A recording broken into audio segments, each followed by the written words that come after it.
Despite strict rules and the risk of losing his job, gas station attendant Ethan Miller showed an extraordinary act of kindness by providing food and warmth to an elderly homeless man. His manager, Carl, promptly fired him for this compassionate defiance, leaving Ethan jobless but resolute. However, a mysterious call from Monica Reyes at Veterans Affairs soon hints that the old man was no ordinary stranger, but someone highly significant. As Ethan grapples with the fallout, 6 military Humvees dramatically rumble towards the gas station. What does this mean for Ethan? And who was that old man? If this story touched you, please like this video and subscribe to our channel for more meaningful stories about everyday heroes.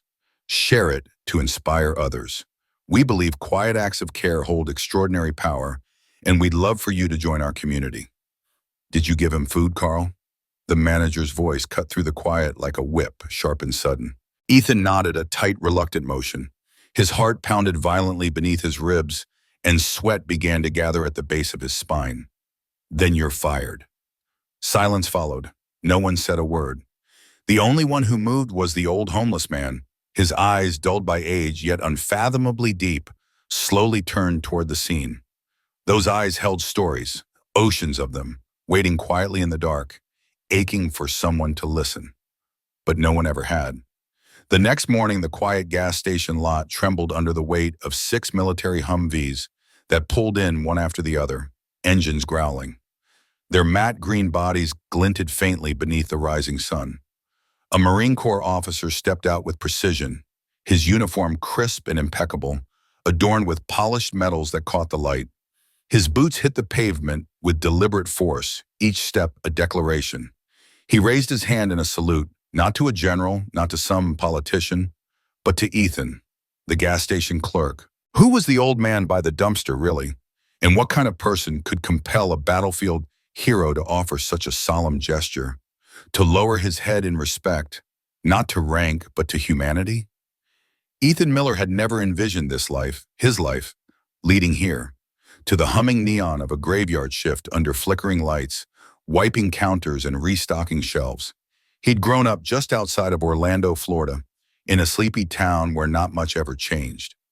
From a young age, Ethan had always carried a notebook in his back pocket, scribbling observations, questions, and dreams. He interviewed anyone who'd give him a moment. The baker who kneaded dough with his grandfather's recipe, the janitor at school who knew every student's name. Ethan listened, recorded, and shaped stories. He didn't just want to become a journalist, he needed to. He believed stories, especially the quiet, overlooked ones, mattered. They were worth telling. By the time he got into the University of Florida, he was chasing that dream full speed. Journalism classes filled his days. He held a 3.9 GPA while pulling long nights at the student paper. Tireless, passionate, determined, he was all of it. His professor saw the fire in him. His peers laughed and said, "We'll see you on CNN in 5 years." But life doesn't ask permission before changing everything. In his junior year, Ethan's world narrowed to a single, devastating word: ALS. His father, Mark, the man who had taught him everything about strength without ever needing to raise his voice, had been diagnosed. Mark had been a construction foreman, a man with hands that built homes and a laugh that could brighten an entire room. Watching that strong body slowly betray itself was a cruelty Ethan had no armor against. He tried at first, juggling coursework, study groups, internships, and hurried weekend drives home to help. But the emergencies became more frequent. The days away from school stretched longer. His responsibilities grew heavier by the week. His grades slipped. Internship offers vanished. Eventually, he had to make a decision most people never see coming. He dropped out. He packed away every page of his future and returned home to become his father's caregiver. For 2 years, Ethan served as his father's hands and legs. He fed him, lifted him, and held him through nights when the pain, physical and emotional, was unbearable. And when Mark died, Ethan was left with nothing but debt, heartbreak, and the weight of a degree he never got to finish. People looked at him behind the counter at the gas station and made their assumptions. Just another kid who stayed in town, working a job with no future. But they didn't see the years of sacrifice. They never saw the love that made him walk away from his dream. They didn't see the heartbreak and the slow erosion of a man he once saw as invincible. That's the truth about people like Ethan. The ones filling coffee pots at midnight or sweeping up crumbs after closing. They carry quiet burdens, dreams deferred for love, for duty, for family. They are ordinary people with extraordinary resilience. His story wasn't over. His dreams weren't dead. They were simply waiting. That night, the Florida air had a bite to it, sharper than usual, crisp enough to sting the skin. Ethan pushed open the back door of the gas station, letting it slam shut behind him. His breath came out in pale clouds under the glow of a buzzing overhead light. He tossed a trash bag toward the dumpster, already turning back inside when a flicker of motion in the corner of his eye made him stop. There, huddled against the brick wall, was an old man. His tangled gray beard caught the weak light, and he was wrapped in a mess of layers, jackets that didn't match, sweaters too thin for warmth. His shoes were patched with strips of duct tape, and his hands trembled as he fought to open a crumpled, plastic bread bag he must have pulled from the trash. Under the flickering street lamp, Ethan saw how desperately the man's fingers struggled against the packaging, trying to reach a few sad scraps of stale bread. Ethan didn't move. He knew the rules. Carl, the manager, had made them very clear. They had hammered it into every employee's head from day one. No handouts, no free coffee. We are not a charity. Everyone knew the rules, strict, inflexible. Last year, someone had even been fired just for giving a leftover sandwich to a man outside. One act of compassion, and it had cost them their job.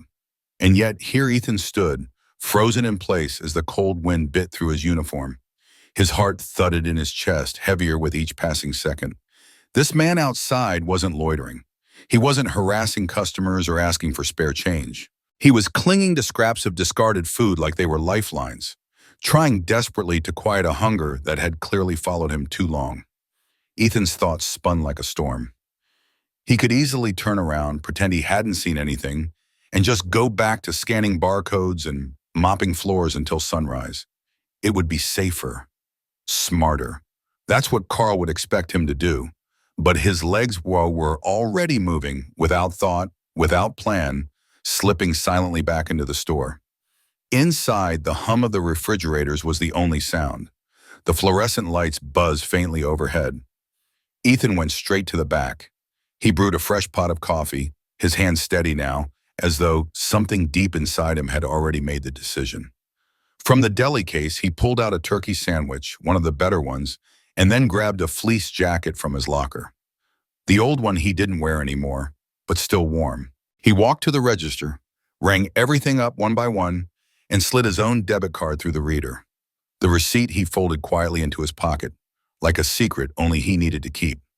When he stepped back into the night, the man was still there, still crouched by the dumpster, fingers trembling, his face drawn with exhaustion. Ethan approached slowly and knelt, setting the items down with gentle hands. "Sir," he said softly, "I thought you might want something warm." The man lifted his head, startled. There was suspicion in his eyes, worn into him by countless nights of being ignored, rejected, shamed. But beneath that, flickers of surprise and something fragile, hope. "I can't pay you, son," the man said, voice raspy, cracked. "It's already taken care of," Ethan murmured, stepping back and giving him space. In that quiet exchange, standing beneath the dull orange glow of a gas station light, Ethan felt something shift. A weight, a realization. The world had conditioned people to avert their gaze, to keep walking past the homeless, the hungry, the unseen. We've learned to scroll past tragedy, to label suffering as someone else's problem, something we can't fix. But in that single moment between two strangers, Ethan felt like he'd reached through that numbness. Like maybe, just maybe, it was still possible to feel. What Ethan didn't know, what he couldn't know, was that this small gesture had set something in motion. A ripple that would reach further than either of them imagined. Then came the metallic clatter of keys. Sharp, abrupt. It was Carl. Ethan barely had time to brace himself before the silver BMW screeched into the lot. Its headlights pierced the dark like cold judgment. Ethan's gut twisted. Carl Benson, the manager, strode toward him, every footstep sharp and angry against the pavement. "Did you give him food?" Carl's voice was like a blade cutting clean through the silence. Ethan turned to face him, throat dry, heartbeat roaring in his ears. His palms felt damp with sweat despite the cold. He nodded. I paid for it myself, he added quickly, pulling out the receipt and holding it up like a shield against the storm. Carl snatched it, barely looking. We have rules for a reason, Ethan. You think you're helping him, but all you're doing is turning this place into a magnet for every stray in the county. Ethan's jaw clenched. His voice was steady, though his chest still ached. He was just trying to eat, Carl. That's not your call, Carl shot back, his expression like stone. You're here to run the register, not save the world. The words stung, but Ethan didn't back down. He held Carl's gaze. I didn't do it to save the world, he said quietly. I did it because it was the right thing to do. For a brief second, something flickered across Carl's face, surprise maybe, but it vanished as quickly as it came. The familiar coldness returned, and with it, the clipboard. Then you're done here, Carl said bluntly, tearing a termination slip from the stack. Finish your shift. Don't come back. Carl turned and walked away without another word. Ethan stood there, his hands shaking, a pressure building deep in his chest. It would have been easy to feel nothing but fear, anger even. But beneath it all, something steadier held him together. Quiet resolve. He'd known the risk. He had measured it carefully and still chosen to act. And now, though the consequences were real and sharp, he felt no regret. This was the kind of place where rules were sacred. Procedures, policies, bottom lines, they wrapped themselves tight around the heart of the business, squeezing out anything that didn't serve efficiency. Managers like Carl weren't villains. They were just trained to see the world through spreadsheets and profit margins, to keep the machine running, to keep control. But that kind of thinking came at a cost. Slowly, silently, it dulled the human edge, made people forget what it meant to look someone in the eye and see them as a person, not a liability, not a nuisance, just a person. As the long hours of his final shift dragged on toward dawn, Ethan worked in silence. But his thoughts stayed with the old man, his tired eyes, the tremble in his hands, and the quiet, fleeting connection they had shared.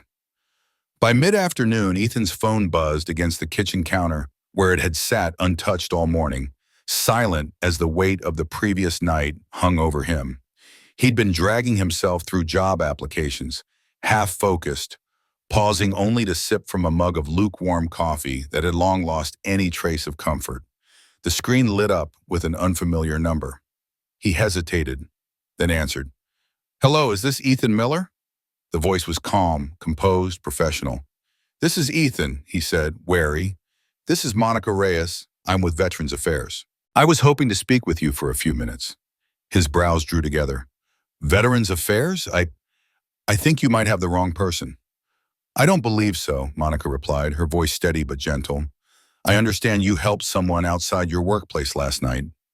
Ethan's chest tightened. His mind flicked to the old man behind the dumpster, the worn boots, the shivering frame, the quiet strength in his eyes. I didn't do much, he said softly. He looked cold and hungry, so I gave him a sandwich and an old jacket.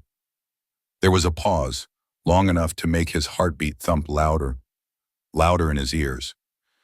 That act meant more than you realize, Monica said at last. The man you helped, he's not just another person on the street.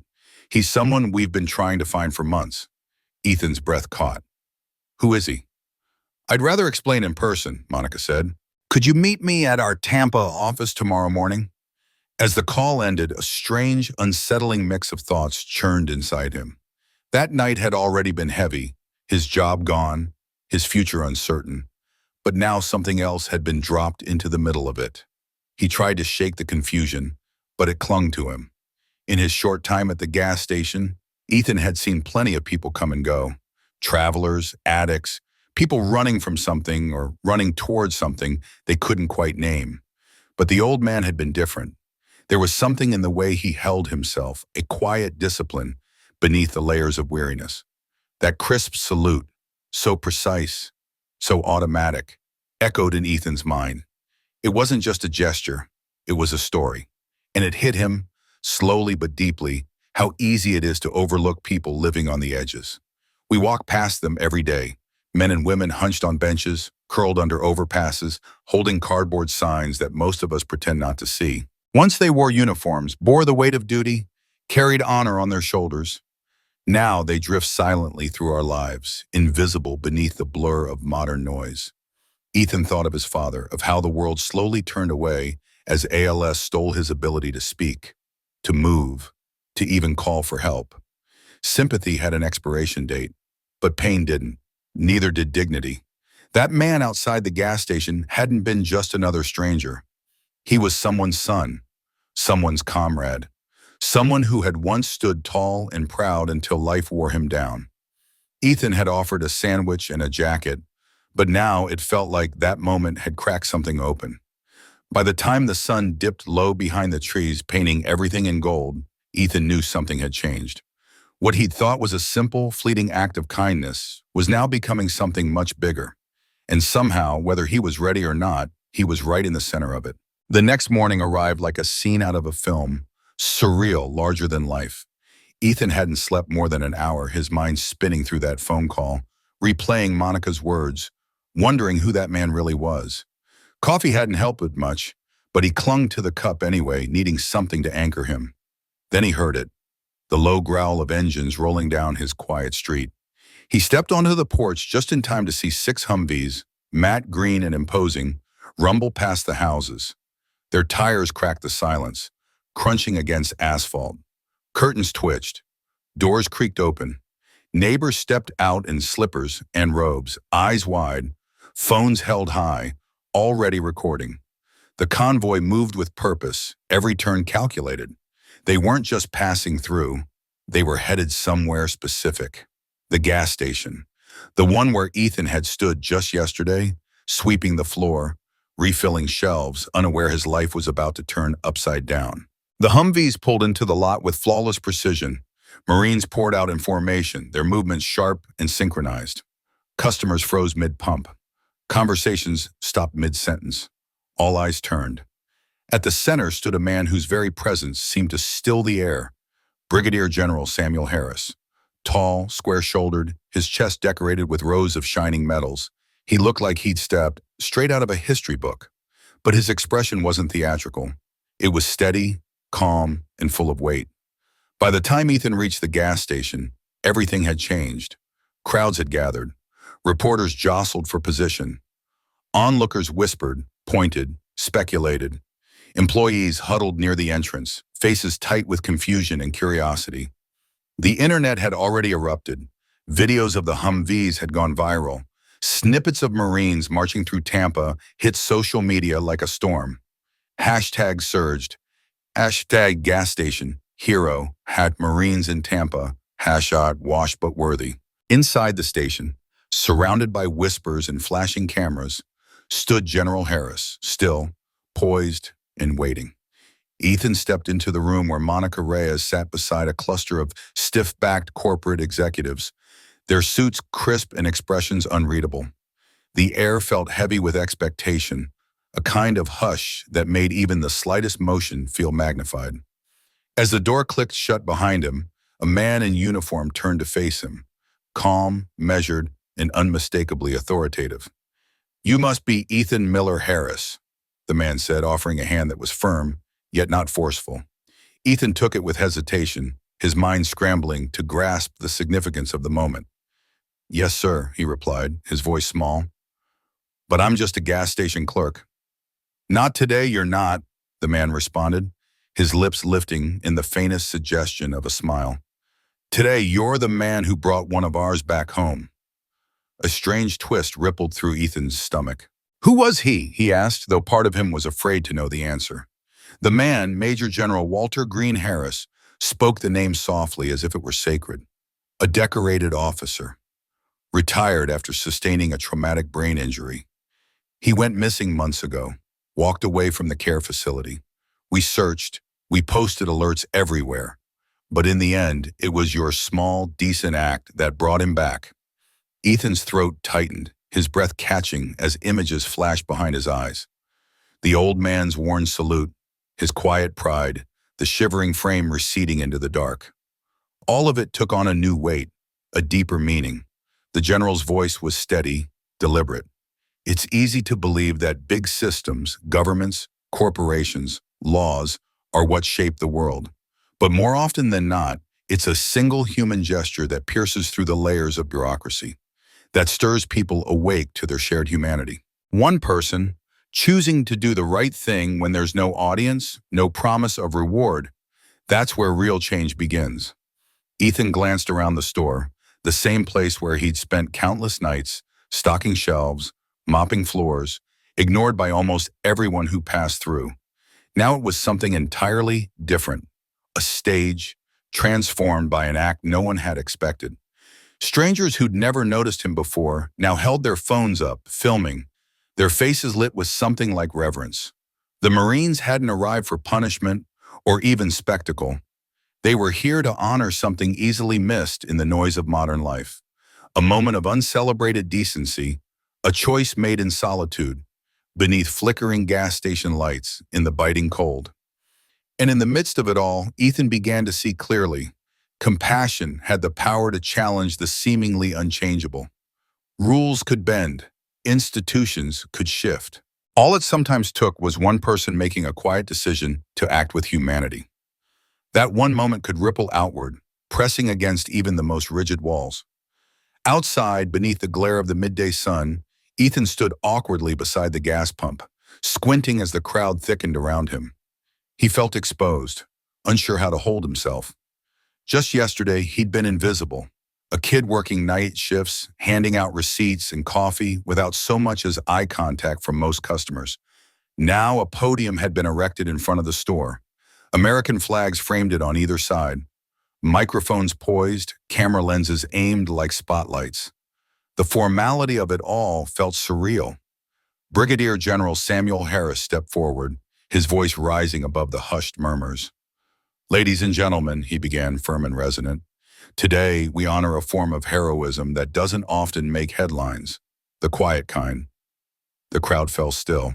Ethan Miller, with no duty compelling him, no recognition waiting at the end, and knowing it might cost him his job, chose to help someone who needed him.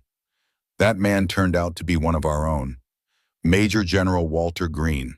But let me be clear, that's not why this matters. What matters is that Ethan didn't know, and he helped anyway. Ethan felt the words hit him, felt the heat creep into his cheeks as the general extended a hand, inviting him forward. A rush of applause burst around him, loud, overwhelming. He blinked against the sound, his legs resisting each step toward the makeshift stage, his chest pounding so hard it felt like it might split. The metal was cool as it touched his shirt, golden against the faded fabric of his uniform. A civilian service medal.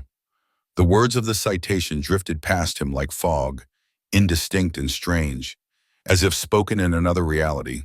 All he could hear was the thrum of disbelief in his own head. He hadn't meant to prove a point. He hadn't thought he was making a statement, defying protocol, or doing anything brave. He had simply seen a man in need, tired, hungry, cold, and had chosen not to look away. Now, as the cameras clicked and microphones hovered, Ethan struggled to reconcile the flood of public attention with the private, fleeting moment that had started it all. It felt like the world had zoomed in on something he thought had passed quietly into the night. When he finally found his voice, it came out soft, barely louder than the breeze. "I didn't know who he was," Ethan told them. "I didn't think I was doing anything heroic. I just thought that if it were me or my dad or someone I loved, I'd hope somebody would stop, that someone would care." He looked out at the rows of faces, some tearful, some solemn, all watching him like he was something more than just a guy who worked the register on night shifts. And what struck him most wasn't the ceremony or the applause or the metal glinting on his chest. It was how something so small, a sandwich, a warm coffee, a worn-out jacket, had become something people were now calling heroic. He thought about the old man's eyes, the way he had whispered thank you, the way he'd stood straighter after the meal, that quiet salute. That moment wasn't about rules or rank or reward. It was about choosing to see someone, and then choosing to act. Veteran Resource Nook, flyers for job programs, mental health support, Free legal advice stacked neatly beside donated books and warm blankets. The air carried not only the scent of fresh brew, but something deeper, something that made people slow down. Strangers talked to one another. Some sat for hours just to listen, to be heard. And Ethan? He moved quietly through it all, never playing the hero. He restocked supplies, comforted the nervous newcomer, laughed with the regulars. He never talked about the day that had made him famous, never mentioned the moment that had lit the fuse of change. He didn't have to. His presence, steadfast, humble, kind, was reminder enough. Carl kept coming back, not out of guilt anymore, but because he belonged there. He was different now, not in any loud or obvious way, but in how he looked people in the eye, how he asked about their day and meant it, how he noticed when someone looked a little lost. There was a day, months after the media frenzy had faded, when a young soldier in a crisp new uniform came through the doors. He paused just inside, unsure. Carl saw him, walked over with a steady smile, and offered him a cup of coffee and a seat. It was the kind of gesture Ethan would have made, and it came from Carl without thinking. That day, as the soldier settled in and began to talk, Ethan caught Carl's eye from across the room. Just a glance. But in that shared look was everything. Understanding, respect, a quiet kind of pride. The world would likely never know the full story. There would be no documentaries, no awards, no trending hashtags, but lives were changing there one person at a time. Because someone had once refused to look away. Because someone else had learned how to look closer. In the end, it wasn't about grand gestures or perfect redemption. It was about the slow, often invisible work of choosing kindness, again and again, until it no longer felt like a choice at all, just a way of living. The lounge had been transformed into a space that exuded warmth and welcome, a quiet haven with soft, inviting chairs, the flags of every branch of the military displayed proudly on the walls, and a bookshelf overflowing with well-worn novels, military biographies, and stacks of local newspapers. A bulletin board near the entrance was filled with notes about job openings, mental health services, and details about upcoming events for veterans in the area. Yet for all the visible changes, the real transformation wasn't in the decor. It was in the energy that now filled the room. People didn't just come and go anymore. They stayed. They talked. Regulars who had once kept to themselves found themselves engaging with veterans they might have ignored before. Strangers became familiar faces, and volunteers, Carl Benson included, organized coat drives and care package collections for those in need. What used to be an ordinary gas station had grown into something much more meaningful, a community hub where people felt seen, a place that quietly insisted no one should be forgotten. And at the very heart of this quiet revolution was Ethan Miller. After the headlines faded and the rush of public applause dwindled into memory, Ethan found himself standing before a rare thing, possibility. For the first time in what felt like forever, opportunity was knocking. Job offers flowed in. Some came from corporations eager to leverage his fleeting fame. Others from nonprofits genuinely wanting him on board. But Ethan didn't have to deliberate for long. Deep down, he already knew where he belonged. Thanks to a community-sponsored scholarship, Ethan returned to college to complete his degree in journalism, an old dream rekindled by everything he had experienced. But he didn't abandon the gas station. Instead, he took on a part-time role managing the very outreach program that had sprung from a single moment of compassion. He became the quiet engine behind Patriot Stop, organizing events, connecting veterans with resources, and creating a blog where he chronicled their stories, accounts of sacrifice, resilience, and the invisible strength that holds communities together. In the process, Ethan realized journalism wasn't only about breaking news and front-page bylines. It was about listening closely, elevating voices that too often went unheard, and documenting the profound beauty of ordinary lives. And the ripple effect of Patriot Stop didn't end at its door. Other businesses began to take notice. The local diner started offering discounts to veterans. A barber just around the corner introduced free haircut days for retired servicemen and women. Slowly but surely, the neighborhood was awakening to a quiet truth. Compassion doesn't need to be loud or fleeting. It can be built into the rhythms of daily life, consistent, sustainable, and deeply human. Ethan began to understand that real kindness isn't about grand gestures or viral moments. It's about building ecosystems where empathy is normal, not exceptional, where the expectation is to care, to support, to show up. Cynicism might be easier, believing the world is too broken, too divided to change, but Ethan saw otherwise. Standing in that once-forgotten gas station, watching a young Marine share a laugh with an older Vietnam vet over hot coffee, he saw something true, something lasting. A single act of kindness can ignite a spark, but it's the decision to keep showing up, to care day after day, that keeps the flame alive. As Ethan's chapter in this story draws to a close, we're reminded that the most powerful impacts often come from the quietest places. In today's fast-moving world, filled with headlines, arguments, and digital noise, it's easy to feel disconnected. But it's in our everyday choices, in the patience we show, the helping hands we extend, that the real heart of our communities is revealed. Ethan didn't step forward because he wanted credit or because it benefited him. He did it because he saw someone who needed help and chose not to look away. And that instinct, that basic recognition of another person's humanity, holds a lesson for all of us. Every time we choose to care, we push back against the idea that indifference is normal. We remind ourselves and each other that there is still good in this world. So maybe the real question isn't what Ethan did. Maybe the question is, what would you do? And more importantly, when was the last time you extended a hand, offered a kind word, or paused just long enough to make someone feel seen? If this story touched something in you, think about sharing your thoughts. Have you ever witnessed a simple gesture ripple outward and create change? Do you believe compassion can reshape not just individuals, but entire communities? Or do you think these moments are just brief flashes in a world that moves too fast? Whatever your thoughts, thank you for being part of this story. If it resonated with you, consider sharing it. Someone out there may need a reminder that kindness doesn't have an expiration date. Let's keep telling these stories. Let's keep showing up. Let's be the quiet kind of hero this world still needs, day by day, moment by moment.